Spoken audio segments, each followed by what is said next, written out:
And there's intimacy on the radio, and there's naturalness on the radio that can never be replicated on TV. The marvelous resurgence of radio as a political force in this country. News-related radio programming is evolving. There's a huge hole in our dialogue that can be filled by the synthesis of traditional radio and the freedom that comes from a live podcast. You're about to experience Cowboy State Politics live. Here we go.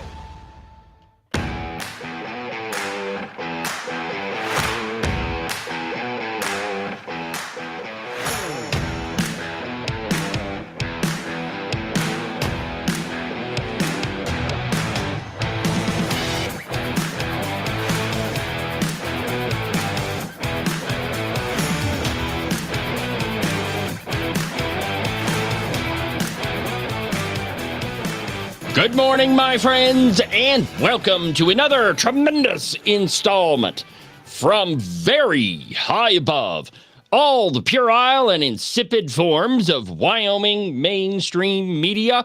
This is Cowboy State Politics. I, of course, am your illustrious host, David Iverson, firmly ensconced behind the silver Cowboy State Politics microphone and broadcasting to you from the base of the Bighorns at the Cowboy State Politics Studio in Sheridan, Wyoming. Good morning, my friends, and welcome to the program. Happy Thursday. I love it every time I get some really good news right at the top of the program. Breaking news. I guess you could call it breaking news. Anyway, this is really good news for the open range record. I just got an email right before I went on the air that the iOS app for the Open Range record has been approved for distribution. So pretty cool. We'll have the Apple iPhone and iPad app all ready to go right before the legislative session. And not a bit too soon, I might add. Anyway, my friends, I'll give you more details on that when I get them. Like I said, I got an email right before I came on the program, and I just had to tell you about it. As it relates to today's show, we're going to cut things a little bit short today. As you know, when there's busy stuff going on, can't really do the full 2 hours. But we're gonna make an attempt this morning, and we'll definitely do an hour, maybe a little bit more than that. But it's going to be a big show anyway. I've got yet another political announcement. Our friend Mark Jennings, and we're going to play that interview at the bottom of the hour.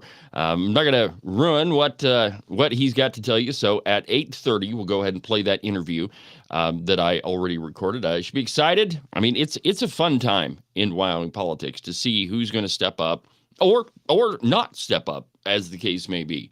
I mean, there's, every seat in the House of Representatives is up, and half of the seats in the Wyoming Senate are, available for grabs. And then, of course, there's all the top 5 electeds are up for re-election. And as we all know, there's already a ridiculous amount of stuff going on there. I mean, the governor's race is just an absolute disaster. And I say that only because by the time everything pans out after the legislative session, I bet we'll have at least one, perhaps 2 more people enter that race. And we haven't heard anything really about the Secretary of State or the auditor position, I've heard some stuff about the treasurer position, but nothing official. But anyway, it's a fun time in Wyoming politics, and the legislative session starts on Monday. So as you know, that's like the Super Bowl for me. I go down to Cheyenne and watch the entire session, and it is news 24/7 from Cowboy State Politics and the Open Range record. And, I have to tell you, I've been really impressed with the performance of the Open Range record. It has, usually when you start a website, it's kind of a slow increase in traffic. Not this, baby. Nope. It was hot right out of the gate, and it continues to be so. So every day we're posting new articles, and today I've got a bunch of stuff to publish on the Open Range record this morning. So there's going to be a lot of stories. Make sure that you don't miss them, and make sure that you don't miss anything that's coming from Cowboy State Politics. A little bit later on today, I'll publish the the weekly newsletter, the Outrider. That's the official newsletter of Cowboy State Politics. So that'll be in your email box as well. So there's a ton of stuff happening, and I'm super excited about it. But today we're going to begin. Let's see here. Where are we going to begin today? With the blaze. A majority of Americans approve of Trump's response to anti-ICE protests in Minneapolis, according to a Harvard poll.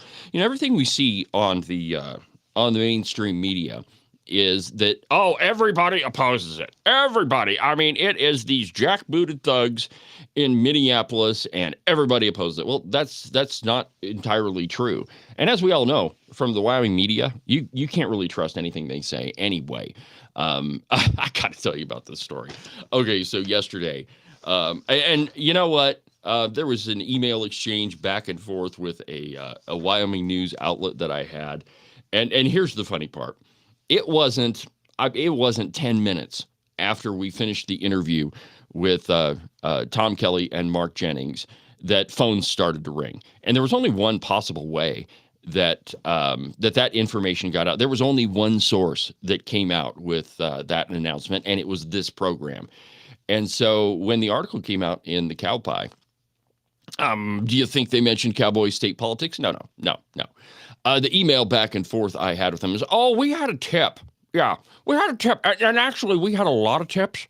And so that's what we relied on. Nobody watched your program.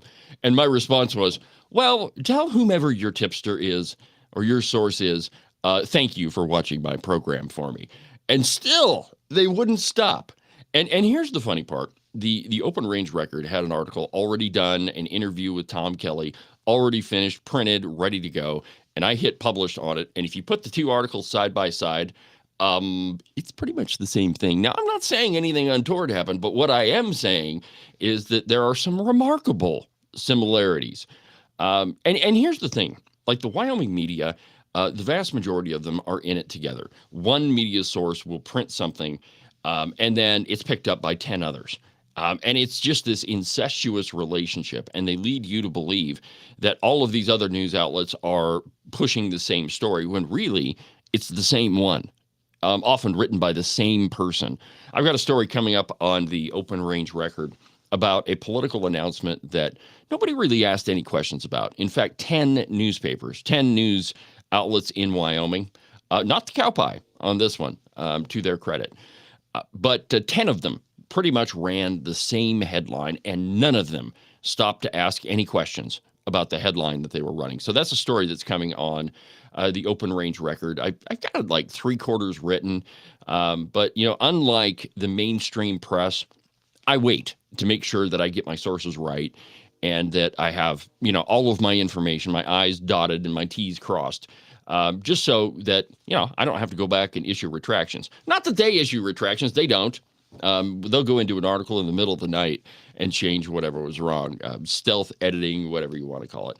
Wow, did I get like off topic? Anyway, so let's get back to the piece. So the blaze. A majority of Americans approve of Trump's response to the anti-ICE protests in Minneapolis, from a Harvard poll. Harvard. Okay, so you have to understand that all polls, all of them, are biased. There has never been a poll ever created that was completely unbiased. And so all of these that you see, it's really important to look at the questions that were asked. Right now, I don't get any of these. I can't imagine why, but a lot of Wyoming citizens have received polls on their phone, and all of them have been, and it's so much fun because I've got so many of my listeners, so many of you guys that send me this stuff, and just reading through the poll questions. And, a lot of them are being pushed by very liberal news outlets. And so you really got to pay attention to the questions when you're answering these polls and when you're looking at the data. So here's what the Blaze says about all these anti-ICE protests. And I quote, while Democrats are trying to beat down President Donald Trump over lethal shootings by federal agents in Minnesota, a new poll shows that a slim majority approves of his response to the protests. The online poll conducted by the Center for American Political Studies at Harvard and a Harris poll found that of all categories listed, Trump's favorability was higher over the Minneapolis anti-ICE response. A large majority, 60%, said they believed Democratic politicians had encouraged resistance to ICE officers performing their job. 51% of respondents approved of Trump on that issue. 47% approved of his fighting crime in the cities, and 46% said they approved of the president on immigration. He scored least favorably on the issues of tariffs and handling inflation at only 39% approval. All right, so let's go through the numbers. When a politician gets a 39% approval rating, that's actually a pretty huge number. Think about our current political climate in Wyoming. Do you think that you can get 40% of people to agree on that many issues? Now, there are some in Wyoming that, just about everybody agrees on, guns and lower taxes. You definitely get a 40% on those. But I think if you went to more dicier national issues, what you'd end up seeing is a pretty wide. I guess all the responses will be spread out, is what I'm trying to say. So when you start getting percentages like 60%, 57%, those are huge numbers when it comes to a poll. And so what this should tell Democrats nationally and in the state is this whole anti-ICE thing, it's a loser. If you campaign on that, you are going to lose, and rightfully so, because you're not listening to the people on the ground. And more often than not, if you're the politician that has gone out and said, we need to protest ICE on the street corner. If you're a member of the Democrat Party and you think that it's a good idea to go protest, it's not. The vast majority of people disagree with you. And the trouble is that we get in our echo chambers. And it's natural. Most of us like to talk to the people that we agree, or that agree with us, or that we agree with them. And so you get caught up in this echo chamber, and very rarely do you go outside of the box and listen to what other people think. And that, I think, is the piece that's missing in our political discourse. That we got to talk to the other side. And the truth is, in politics, it is never one side or the other that is truly, victorious, or truly wins, or truly gets their policy put out. And the truth is, in most cases, if you look at most bills, they're all a negotiation. And I know conservatives have a lot of heartburn when it comes to that, when it comes to the word compromise or negotiation. But the truth is, when you're crafting public policy, none of it is ever going to be straight down the middle, conservative or Democrat. You're going to have to meet. You're going to have to make some concessions on either side to get that bill pushed through. And then there's going to be a great example of this happening in the Wyoming legislature. There's a bill, and what I saw on social media, and you can't really believe the source that put this out, but anyway, that Dennis Beitman is going to run a bill to fix the SEPA bill. All right, so the SEPA bill is the Second Amendment Preservation Act, and it has a criminal penalty in it for anybody, any government agency that unconstitutionally restricts your Second Amendment rights.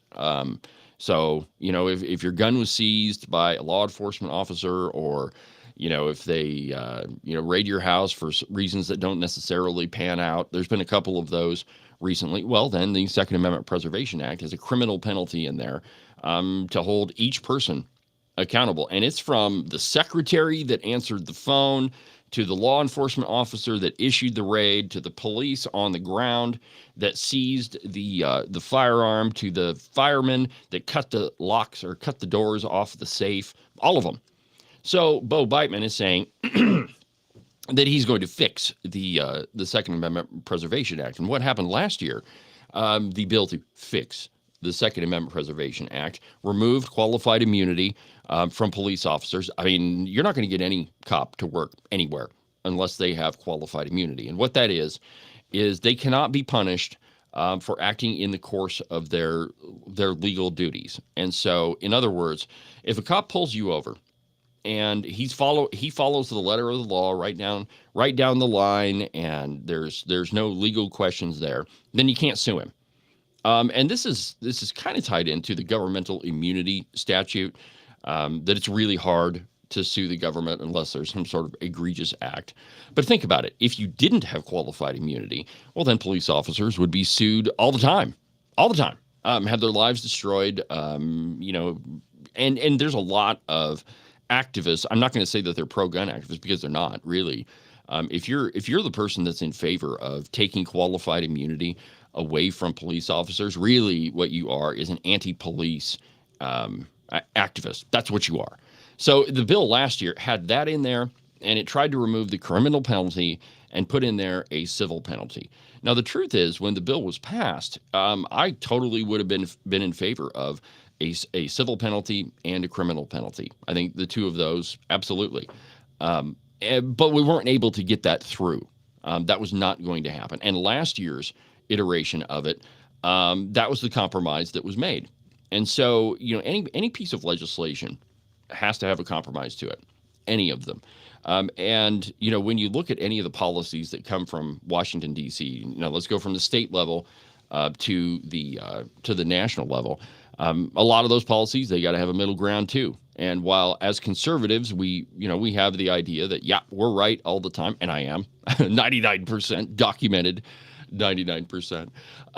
But the truth is, whenever you get a group of people that agree to the tune of 60%, that's a huge number. And so if you're a Democrat, you're an idiot if you run on any of this anti-ICE stuff, defund the police, any of it. It is a loser from the word go, and you shouldn't even think of it. So anyway, I mean, good news. I was wondering when everybody was going to come to their senses on all this ICE stuff.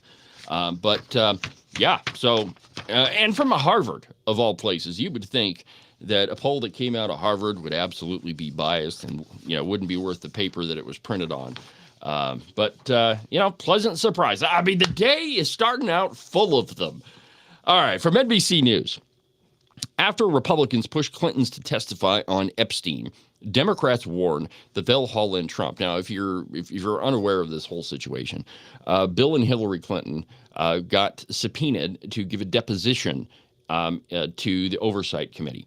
Now, the deposition was not to testify in front of Congress. That's what Bill and Hillary would love. They would love to have a political spectacle in front of everybody. But the subpoena was for a deposition in relation to the Epstein files. Here's what NBC News says. Again, a source that you probably shouldn't put too much stock in. And I quote, Democrats say Republicans have set a precedent with subpoenas of an ex-president and first lady. We will follow it. Donald Trump, all his kids, everybody, Representative Maxwell Frost said. Facing the threat of being held in contempt of Congress, Bill and Hillary Clinton agreed Tuesday to testify before the House Oversight Committee about convicted sex offender Jeffrey Epstein. There's a whole bunch of other stuff that the Clintons absolutely should be testifying on, but I guess we can start with Epstein. Democrats now say Republicans have established a precedent when it comes to Congress's ability to subpoena and haul in past presidents, first ladies, and family members under threat of criminal charges if they refuse. A precedent, they warn, the GOP and Oversight Committee Chairman James Comer will soon regret. Quote, we are absolutely going to have Donald Trump testify under oath when Democrats take back power. Ted Lieu, member of the Democratic leadership, who for years has been highlighting Donald Trump's ties to Epstein, which aren't that significant at all. I've got another piece in here. In fact, I think we'll go to it right after this one. My pal Glenn Beck, it showed up in the Epstein files. So I've got a piece from him that I want you to listen to because, I mean, it shows you that just because a name shows up there doesn't necessarily mean that there was anything untoward. Let's see here. It's a big deal, added Steny Hoyer of Maryland, a former House Majority Leader who is retiring after serving more than 45 years in the chamber. And it'd be interesting to see what former President Trump thinks of that premise. Maxwell Frost, a young progressive who serves on the oversight panel, said Democrats 100% will take advantage of the precedent set by Republicans. It does set a precedent, and we will follow it. Donald Trump, all his kids, everybody. All right, so let's talk about the president for a minute. The president, for the most part, on a huge amount of things, has executive privilege. And so, anything that was related to his office, the president can claim executive privilege. The difference between what the Democrats are arguing for and Bill and Hillary Clinton is that Bill Clinton has not been in an office for a really long time. And all of this Jeffrey Epstein stuff started after Bill Clinton was in office. It also happened after Hillary Clinton was the Secretary of State, long after. And so all of these events that they're testifying about, that Bill Clinton, I mean, you remember when this Epstein stuff all came down, there was the picture of Bill Clinton wearing a dress or the painting in Epstein's residence. Okay, now obviously, I mean, who knows? Bill Clinton probably did pose for that. I mean, an artist has to have material to go from, so he probably did. Anyway, all this stuff happened way after Bill and Hillary both were in any sort of office. And so there is no executive privilege with any of this. Now, Trump, on the other hand, what the Democrats want to go after him for, a whole bunch of it is going to be covered by executive privilege. Unlike the Democrats, unlike Jeffrey Epstein and Bill Clinton. Let's see here. Representative Mark Pocan of Wisconsin, chair emeritus of the Progressive Caucus, agreed that his colleagues, quote, "This will make Donald Trump happy in the short term, but in the long term, a year from now, when we have subpoena power," he warned, "what goes around comes around." In a statement to NBC News, the White House brushed aside Democrats' warnings and said Trump, quote, "is working day and night to deliver results for the American people. These Democrats, suffering from severe cases of Trump derangement syndrome, should focus on implementing good policies like President Trump is, not falling for blue anon conspiracy theories," White House spokesperson Abigail Jackson said on Tuesday. These antics are why congressional Democrats have low approval ratings, and they do. Well, and it's not just all right, so let's just be perfectly honest about this whole thing. It's not just congressional Democrats that have low approval ratings. It's both the Democrats and the Republicans. The approval of Congress is probably less than the media, and the approval rating of the media is at an all-time low. Also, because they all lie, all of them. And if not out-face, bald-face lie, they distort everything that comes into their purview. Let's see here. I don't want to go there. Where is the Glenn Beck thing? Let me show that. Well, all right. So I'll just play it for you. So as it turns out, Beck appeared in the Epstein files. And I want you to listen to this just to prove the point that just because your name shows up in there doesn't necessarily mean that there's anything terrible, about you. But go ahead and listen to Beck. So I get a call, Glenn, you're in the Epstein files. And I'm thinking to myself, that's not possible. It is. So I want to read exactly what it says. Okay. Jeffrey Epstein to Alice Jacobs. She writes, "Jeffrey, just Googled where I'm headed right now to meet some old friends, and it occurred to me that a new friend and fellow eccentric is right around the corner from where I'm visiting. I might be able to stop by and say hello if you're around later this afternoon. Would love a quick visit, but it would be a welcome respite from the Fox News Glenn Beck disciples that I have to visit today. They are lovely aside from their politics. Cheers, Alex." He writes back, "Come at 4. Other crazies here." I don't know what that means, but this is the best way to be in the Jeffrey Epstein, where Jeffrey and his friends are like, "I hate Glenn Beck, and I don't like people who like Glenn Beck." Yes, so I am proudly in the Epstein files. All right, so I feel better. Okay, yeah, whatever. So the only reason I played that for you is so that you can see that just because you happen to show up in the Epstein files doesn't necessarily follow that you were doing something terrible. Now, most people, let's be honest, if you show up in the Epstein files, there's probably something bad attached to it. But and this goes to a lot of what comes up in politics. We shouldn't assume anything. You know what it means to assume? It means to make an ass out of you and me. And that's what the media does a lot. They make assumptions, and later on, those assumptions turn out to be absolutely inaccurate. And so you got to just make sure that you're not assuming, that you're not making anybody into be a jerk or whatever. But anyway, so let's go ahead and take a break. And when we come back, I'm going to play that interview for you with Mark Jennings. It runs about 20 minutes. We talk about a lot of stuff.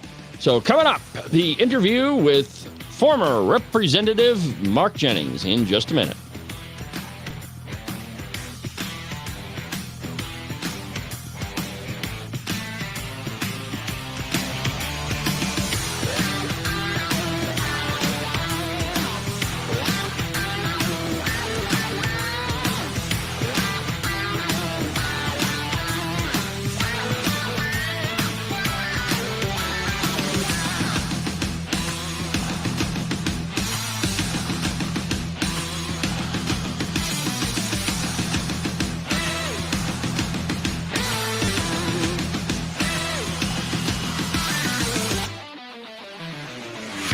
Are you tired of all the meaningless political drivel floating around right now? Endless commentary that really doesn't have anything backing it up? Do you long for the days of true investigative journalism coming from an authoritative source who really doesn't care how popular and apparently good-looking a politician is? Fortunately for you, that's what I do on Cowboy State Politics.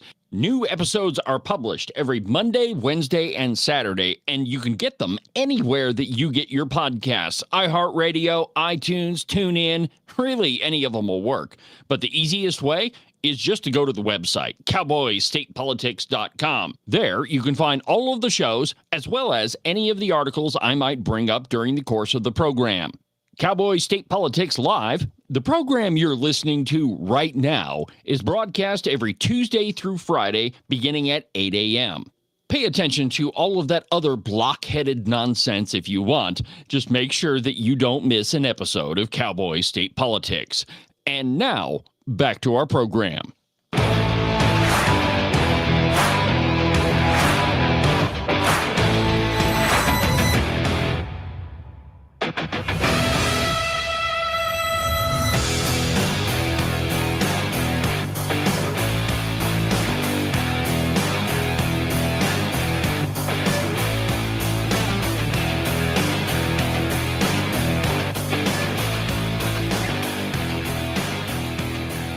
Welcome back to the program, Cowboy State Politics Live on a Thursday. I'm David Iverson, your illustrious host, documented to be almost always right 99% of the time. You know, a record that nobody in the mainstream media can ever come close. Well, I suppose if they started today and made a mid-February resolution to just do straight news, yeah, well, then they could probably have that record. But not yet. Nope. Most of them, everything they print is a boatload of crap. And I just got a note that the Cowboy just published the $30,000 lie that we addressed yesterday. I'm gonna have to go check that piece out. I've actually got it printed.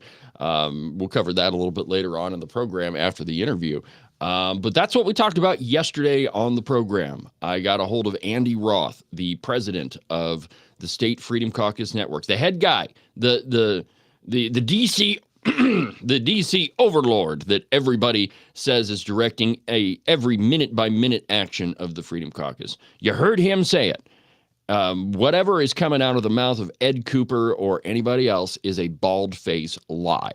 That Freedom Caucus members do not get $30,000 in campaign donations if they vote right. You heard it yesterday on this program, and it is to the detriment of the Cowboy and anybody else that printed that bull crap that they printed it because it's a lie, and the media establishment in Wyoming, they will stop at nothing to go after the Freedom Caucus. All right, so I promised you before the break that we would do the Mark Jennings interview right after the break, so here we go. As you all know, Mark Jennings is a very close friend of mine and has been for a really long time, and so it was my pleasure. It's always my pleasure to be able to sit down with Mark and talk about what's going on in the state. So anyway, here's my interview with former Representative Mark Jennings. Joining me on the program is former House Representative from Sheridan County, Mark Jennings. He's now running for the House of Representatives one more time in House District 30. Mark, welcome to the program. Hey, thanks for having me, and as always, it's a pleasure to be here. Well, I'm glad we could find the time to fit you in here. So I guess the first question, same one that everybody gets on the show. It's been a while since you've been on. So why don't you give me the Cliff Notes version of who Mark Jennings is? Well, married to my lovely bride of Dana of 45 years, going on 45. And we have 3 kids, all 3 involved in some kind of political entities. And I've pastored the Bighorn Cowboy Church in Bighorn, Wyoming, and been for the last 10 years working in 12 years by the time we get going on this, on the political front of conservative ideas, trying to insert the founders' points of view back into our society. All right. So I guess the big question on at least my mind is you were in the legislature for quite a while, almost a decade. Then you ran for the Senate. Was that all?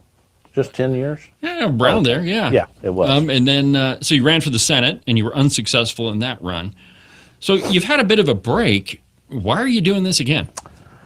Well, there are a couple of things that I felt like, I felt like that there was a lot of really good things that had occurred. We watched the needle go more conservative in the last 10 years to the point where in the House, actually, the conservatives carry the day. And but I feel like that I still have a couple of things that I would like to see in moving that needle. One of the main things for me this go round would be to look at repealers that you'll see it at the national level, DOGE, and you'll see checking into the fraud and making government smaller, more accountable. And I think that now that we have more conservatives in the legislature, I think that's more possible. And so I would like to give a nudge to them to do that even more. So are you suggesting that there's fraud going on? Is that what I heard? I'm suggesting that I can't imagine that there's not some problem in all 50 states. Wyoming is not an exception to that. If you don't bother to look, how are you going to know? Yeah. Fair enough. No, I think you're exactly right, Ken, that if we never go and hold people accountable, then you never know Yeah. if there's anything untoward going on. Yeah. All right. So your first time in the legislature, the first period of time you were in the legislature, parental rights, right to life legislation, those were all big focuses for you. And I'm certain that you probably have some designs on some legislation that you would like to see. What are some of those? Well, in the parental rights, that's one that I feel like that we didn't get done. We'll see if it gets done this next session. We need to bring some accountability to that. We need to put some teeth in that legislation because parents statutorily have the fundamental right to raise their children. And what happens when a bad actor interrupts that natural fundamental right? And so I'd like to make sure that we bring that into play. Hopefully that'll happen this session.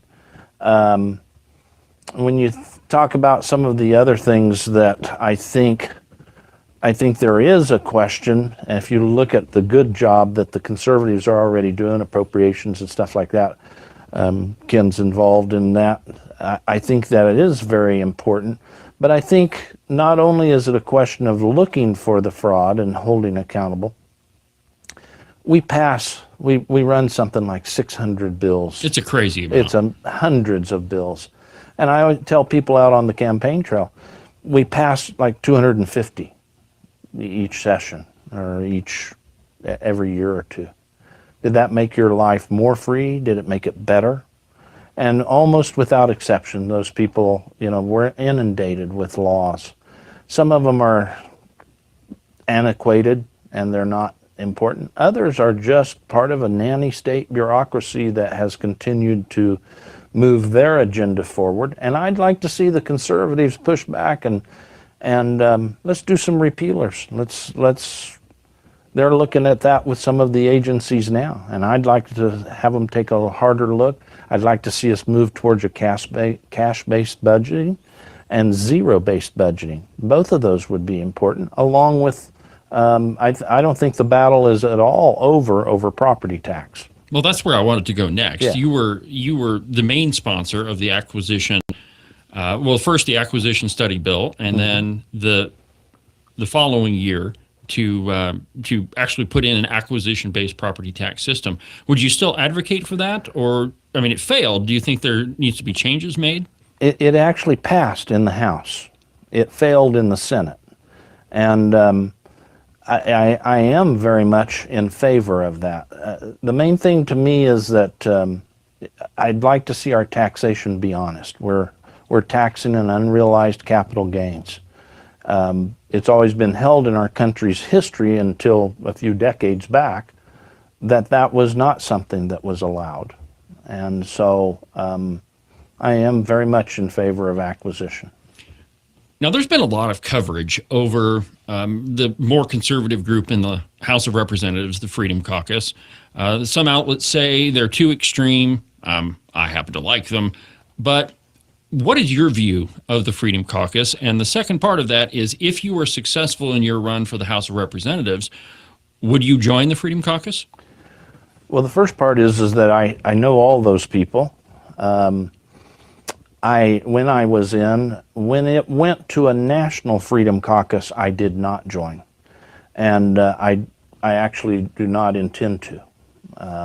To the second part of your question, I like to tell people that they vote with me about 90% of the time, and they're very good people, and they have good values and good conservative points of view. I don't want the national. I don't want that target painted on me that I'm listening to someone out of D.C. I work for... You know that's not true, right? No matter what the cow pie says. I do know that's true, or not true, but they get painted with it. And certainly. For me, the number one thing is to work for those 10,000 people in House District 30. And you can caucus with, or you can meet like-minded conservatives without having to be a member of that caucus. And I know all of them that are. I think they're good people. Well, maybe not Ken, but the rest of them are all good people. No, especially Ken. It's just not for me. Now, I know the last time you were in the House, I think you were number one on the list of the top conservatives, which I personally think that that's a good idea. I mean, I think that's a good thing. I want my representatives to be really conservative-minded people. However, there's been a lot in the media saying that, the folks in the Freedom Caucus, the more conservative members, they really can't work with the other side. Is that true? And if yes or no, why? So the conservative movement, this goes back to history, and even part of the history of the State Freedom Caucus, which was before the National Freedom Caucus. I tell people, and actually your show is going to be the first time where I'm going to say it publicly out to lots of people.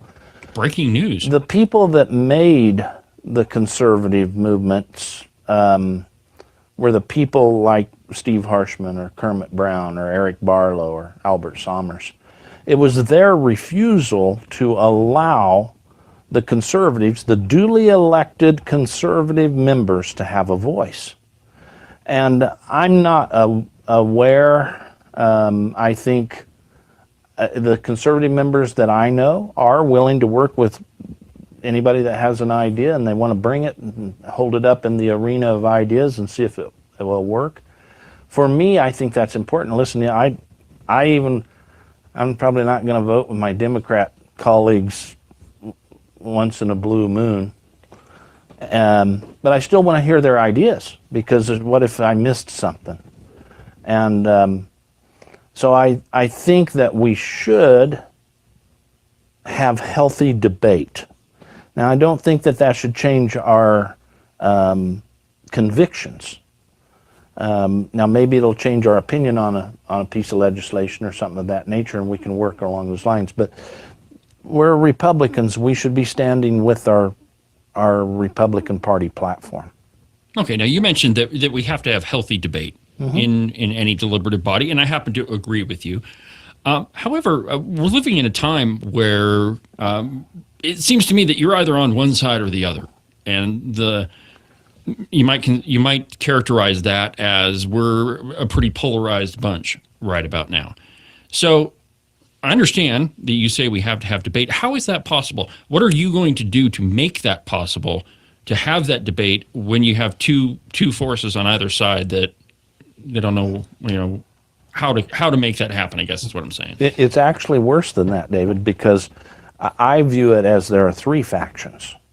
There are the Democrat on the other side of the aisle, and then there's the Democrats that have crossed over the aisle that are inside our party, and then there are the people that you can have a healthy debate with, And I think that we do that. It was one of the things that I'm not sorry for having had a break from the legislature, because it's one of the things that's the most distressing is that what you're watching is a transition.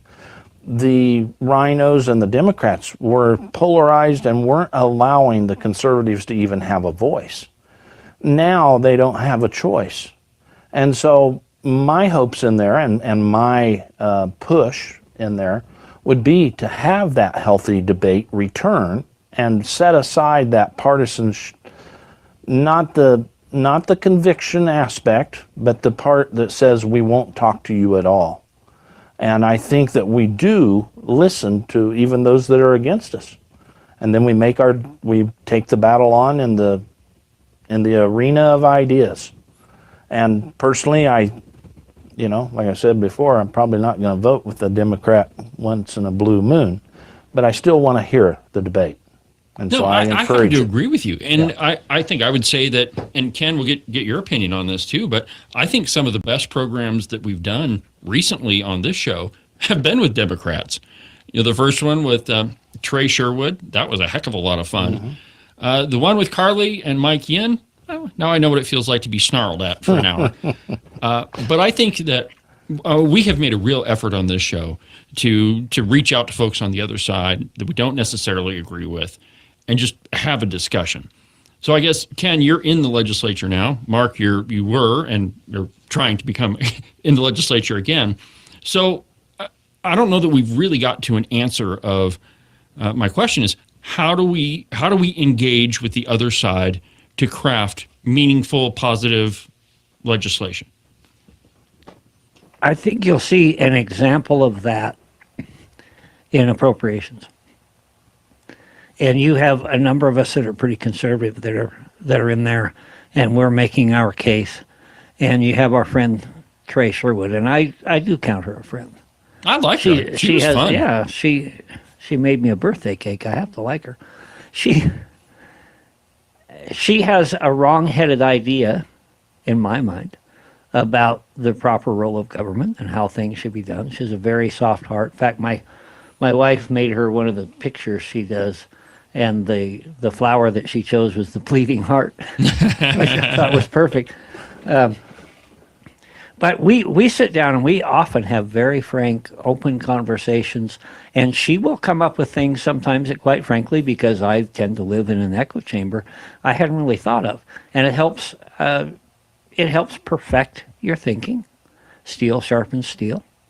And it also gives you kind of an inside view as to how they think and how they're going to attack and approach your ideas, your convictions, which are, in my case, I would agree with Mark, are basically the Republican platform. Is pretty much exactly. In fact, Mark and I both helped craft that years ago. And I think it's valuable. Now, that having been said, and I learned that expression from you, Mark, there are people that you just flat can't trust. I was told by a couple of people that I won't name because I don't want to point out Ogden Driscoll or Mike Giroux, but they told me before we brought up the thing on the Wyoming Business Council that they were in with us, that they were ready to see it go away. Mm-hmm. Now, I took that with a healthy dose of skepticism, and they ended up proving me right. So it is what it is, but that healthy debate allows, especially in today's day and age where everything's on YouTube, it allows people to go there and see for themselves, should they be interested, what the arguments are, and make up their own mind, and then better decide who they need to vote for going down the stretch. Mark? I think I'm total in agreement there with Ken. I think in answer to your question, there are people that are not going to come to the debate. And I think that's sad. But I think now that the conservatives have a voice, that's part of our job is to show that we are willing to listen. They may not be able to get past the polarization. And if they're not, then that's the end of honest and open debate with that person. That'd be perhaps. a sad day. Yeah, it is a sad day when that happens, and I've seen it happen. I watched it happen in my 10 years. You would watch the vote and you could predict the vote right down to the vote. And that told you that by and large, the debate was dead. The polarization was what was happening. But in answer to your question, our job is to make it available. We can't force any more than we can force the people in our own district that don't like us.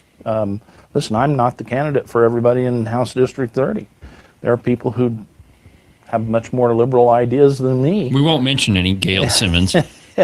And but to be as open and honest, I do think that is our best shot of bringing back the open and honest debate. See, and I think I agree with both of you. And I think I would add that I think the debate in and of itself is a healthy and a good thing. Mm-hmm. Yeah. That we're, like you said, we're probably not going to agree with some people, hardly ever. But I think that it is still valuable to have the conversation because you may find that maybe there's a perspective you hadn't thought of, and maybe that needs to be included in the discussion. All right, so we're about out of time, and I do appreciate you taking the time to visit with me. So why don't you give me your 10 or 15-second elevator pitch? Well, I still hold to the same values that I did for 10 years.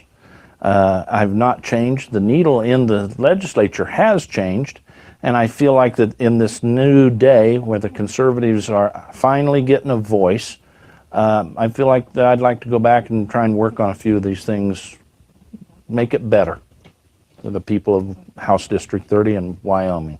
Fair enough. I wanted to throw in there a little bit. Whew. Ooh, boy, Push that's the right interesting. button. The right buttons are hard to find when you're trying to think about what you're going to say as well. I want to say this about Mark. You did this to me. No, seriously. You mentioned, Mark, the success that the 68th legislature, specifically the House, that we have had. We could never have come anywhere near that without the paving that people like Aggie and Sherry Steinmetz Roy and Edwards you and- and Chuck and I was getting to Roy. What little time I had to spend with Roy made a tremendous impact on how I looked at things and how to handle myself down there. And I just want to take a few minutes to thank you for everything that you've done for getting me into this. And I'm kind of anxious to see you back down there in Cheyenne. Your leadership, it's a little bit different style than some of the others that's down there, but you have a depth of wisdom and understanding about the arguments. After 10 years, virtually everything comes to the floor, you've already heard. And you would raise flags and objections that I wouldn't even have thought of until 3 or 4 years down the road after I got my butt whipped 2 or 3 times. So thank you for what you've done and for being a huge part of Wyoming's success. Well, I'll give the credit to God and to the people of House District 30 for believing in me, and I appreciate that.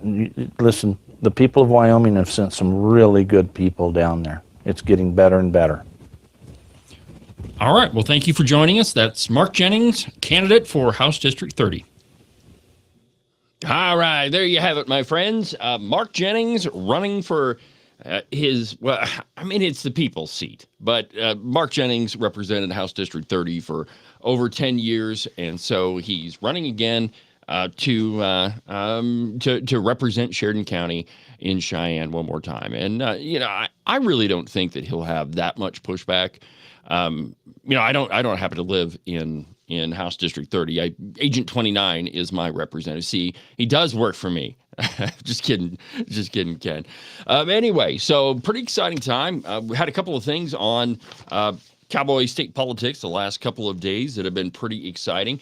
Make sure you check out the Open Range Record. And I'm going to have several articles published, which, by the way, you remember the announcement that I started out the program with? That the Open Range Record iOS app was approved. Well, it is now available on the App Store, and you can download it to your Apple iPhone or to your iPad or whatever. Well, I shouldn't say whatever iOS device. It's not really going to work on a watch. but it'll work on your iPhone or your app. I'm super excited about it. I mean, this has been, I got to tell you, my friends, it is a lot of fun to come up with an idea and to put the work into it and to see that idea come to fruition and just be able to see the fruits of your work. So it's been a lot of fun for me, and I hope you enjoy the app. And make sure if there's anything hinky that goes on with it. I mean, it's still in the beta testing stage, but you can download it. And if there's anything that's a little crazy on it, well, make sure you let me know, and I will fix it. Anyway, exciting day on the program. The Apple app is ready to go. Mark Jennings running for House District 30. I mean, I don't know. I'm having a pretty good day. Things could not get any better. Well, maybe they could. But here we go. From the Cow Pie, Tom Lubnau's failing memory. And you remember yesterday on the show, we had Andy Roth on, and he said this whole stupid lie that Freedom Caucus members get paid $30,000 if they vote right. I mean, it's just a bald-faced lie. It's just not true. Well, the Cow Pie has now published that lie. And let me just read to you what Tom Lubnau says. And, I mean, they're wise. They're wise. I'll give it to them. They put everything in quotation marks so they can't be held accountable. But here's what that moron, Tom Lubnau, has to say. And I quote, "Here's the blunt truth. If you're not in the club, they're coming for you anyway. Perfect voting records didn't have save incumbents last election, and they won't save anyone this time. As Senator Ed Cooper noted, Freedom Caucus operatives openly tie campaign money to obedience." So there you have it. There's the bull crap that the Cow Pie printed.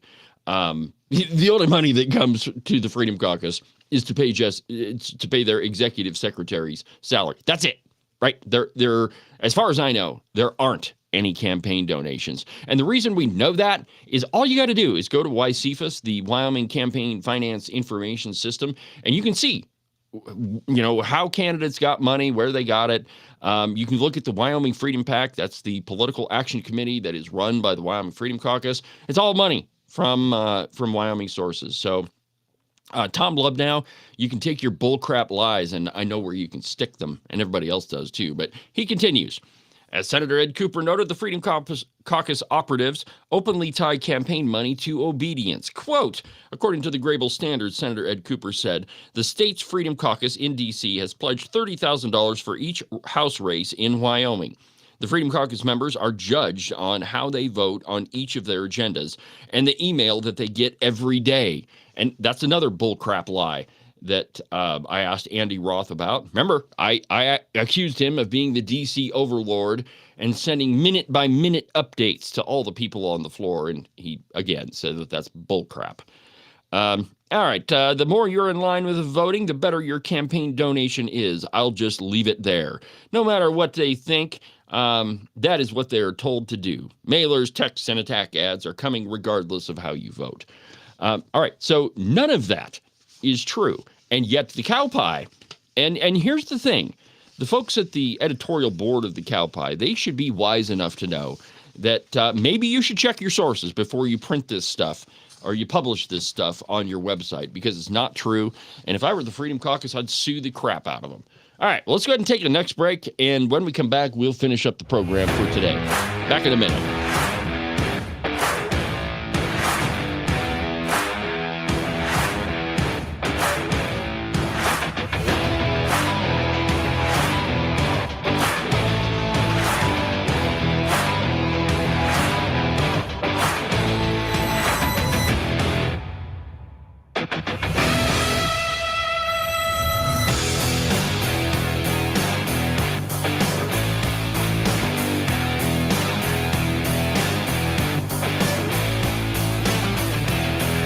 Make sure that you subscribe and follow the Cowboy State Politics podcast. You can do that from the website, cowboystatepolitics.com, or anywhere that you get your podcasts. That way, you'll make sure that you won't miss a single episode of Cowboy State Politics. Hunting season. Right about now, you're off with all of your pals, stalking the big gigantic elk or buck mule deer that you've been thinking about all summer long. and your lovely wife is at home, probably enjoying her time without you. But soon, my friend, all of that is going to come to a screeching halt. And I want you to think about just one little thing. She's able to park her car inside the garage because all of your hunting crap is with you right now. Now, if you'd like the marital bliss to continue, I suggest you make a call to Marcos and Jesse at Morton Buildings. Their phone number is 307-674-2532. They can build you a garage or a barn or any other type of metal structure for you to store all of your toys in so that your wife can continue parking inside the garage. And you can avoid sleeping on the couch for the next month or two. Call Morton Buildings. Their phone number is 307-674-2532. Get them to build you a metal building before it's too late.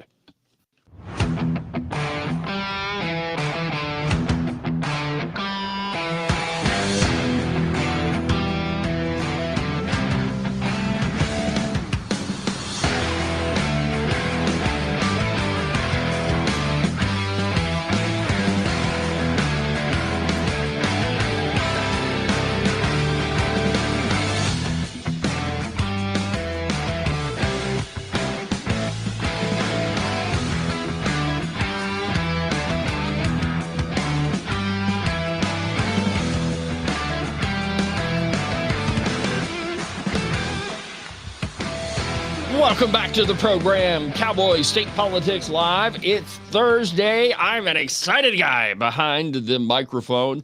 Welcome back to the program. Thank you for watching. Thank you for listening to the podcast. Thank you for everything you do for this show. I have the most incredible audience, and I can't tell you how big of a place in my heart you guys take up. But thank you very much for everything you do for the show. So let's go ahead and finish up this Tom Lubnow bull crap. And it's amazing how short their memory is. Now, here's the title of the piece is Tom Lubnow. This session, a failed budget shuts Wyoming down. Now, who exactly is it that failed the budget last year? Now, who exactly refused to debate the budget? Who refused to actually introduce the entire budget for debate? Was it the House of Representatives? Was it the conservatives? Was it the members of the Freedom Caucus? It wasn't any of those people. It was the Wyoming Senate and Dennis Beitman. That's who failed the budget last time. Here's what Lubnow writes. In a budget session, the budget is supposed to be the priority. This may be a problem for this legislature, which last year became the first in recent memory to fail to pass one. Last year, the damage was masked by a strategic appropriations despite a failed supplemental budget. State government kept running. This year, there's no safety net. If the Wyoming legislature fails again, Wyoming shuts down. No schools, no police, no fire protection, no hospitals. Instead, House leadership and the majority are fixated on social engineering. Now, see, the implication here from Tom Lubnow is that it was the House of Representatives that failed the budget. That's not true at all. The Senate refused to debate. They even refused to go into conference committee and go over it. Dennis Beitman and his pals, his liberal pals over in the Senate, just said there's no sense in debating. It was Troy McEwen, and I've got the video of this, who claimed that, well, they just wouldn't work with us. They never tried. Not a single one of them even said, well, I shouldn't say that. I'm sure there were a couple of conservatives on the floor of the Senate who said, hey, let's debate this thing. But it was Dennis Beitman, Troy McEwen, Slithers Nethercott, Ogden Driscoll, and the rest of them that just refused to even debate the budget. And so don't let Tom Lubnow or any of those moron op-ed writers at the Cowpie convince you otherwise. It was not conservatives that did that. It was the liberals in the Senate.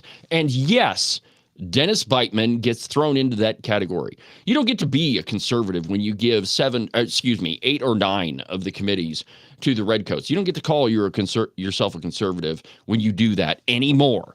And I don't really care who works for Beitman or whatever. You can put all the stuff online that you want. Dennis Beitman is not a conservative. And the reason we know that is at least 8 of the 10 committees in the Senate are manned by liberals. That falls right at the feet of Dennis Beitman. And, and here's the thing, man, like legislators, they can go their entire career and do some pretty conservative stuff. And then for whatever reason, they jump on the liberal redcoat wagon. And that's the post they hitch themselves to. And you don't get out of that because that decision to give away all of the committees just so you can be Senate president, that decision has repercussions that reverberate for years. I mean, it's not just a one-time deal. You don't get to say, oops, my bad, I screwed that one up, let's fix it. You don't get to do that because this session, we're still going to have to put up with those same people. And all of that, like I said, all of that is at the feet of Dennis Beitman. The other stuff that the former Speaker of the House, Redcoat Speaker of the House, Tom Lubnow said, quote, fortunately, the majority of the House and Speaker of the House have created a culture where it is perfectly appropriate for members of the legislature to kill bills before they even have a chance to be debated. I am astounded that he could actually write that. It was Tom Lubnow and Eric Barlow and Steve Harshman and Albert Summers, all speakers of the House from the liberal Redcoat caucus that made a habit out of putting conservative bills in their drawer. How many votes were taken with Eric Barlow and Albert Summers to pull legislation from their drawer? How many of those? How many votes were taken to override the decision of the chair, that is the speaker, to debate a piece of legislation? It was almost an every other day occurrence. So for Tom Lubnow to claim that it is Speaker Chip Nyman, who, by the way, didn't have any bills in his drawer, the reason I know that is he showed me. There actually is a drawer. Actually, it's a cabinet where all the bills get put that the speaker wants to kill. There wasn't any of them in there for Speaker Nyman. But for Tom Lubnow, for Steve Harshman, for Albert Summers, for Eric Barlow, they made a habit out of preventing bills from even coming to the floor. So it is absolutely outrageous that Tom Lubnow accuses Chip Nyman of this. He continues, for a non-budget bill to be introduced into the legislature, a vote of 2/3 of the body is necessary. The Freedom Caucus set the culture they expected when they killed a record 13 committee bills in the 2024 legislative session. The Speaker of the House has the ability to decide purely arbitrarily what bills come in front of the legislature. Typically, the Speaker retains a few bills that are not ready for prime time. Chip Nyman changed that culture. He used his power to kill 95 bills, but by not introducing them this last session. He didn't put 95 bills in his drawer. That's not true, Tom Lubnow. You are a liar. Let me repeat that. You are a liar. He didn't do it. Now, it is true that 13 committee bills died last budget session because they were crap bills. What the liberal redcoats were doing was taking personal bills that really wouldn't even be a committee bill, and they were running them through a committee because if it's a committee bill, it has a 60% chance of passing historically. So like all of the committee bills, a lot of them, shouldn't say all, a lot of the committee bills weren't committee bills at all. They were bills that people like Albert Summers decided should be run through a committee, and so that they would have, a better chance of passing. And so those 13 bills that were killed on the first day, a lot of them were crap. And one of them, and this one actually made it a little bit further, was Albert Summers' ESA bill, because it really wasn't an ESA bill. It created another entitlement, which ironically got added to the Freedom Scholarship bill in the end anyway. But for Tom Lubnow to continually publish what are bald-faced lies, and for the Cowboy to publish them, is absolutely outrageous.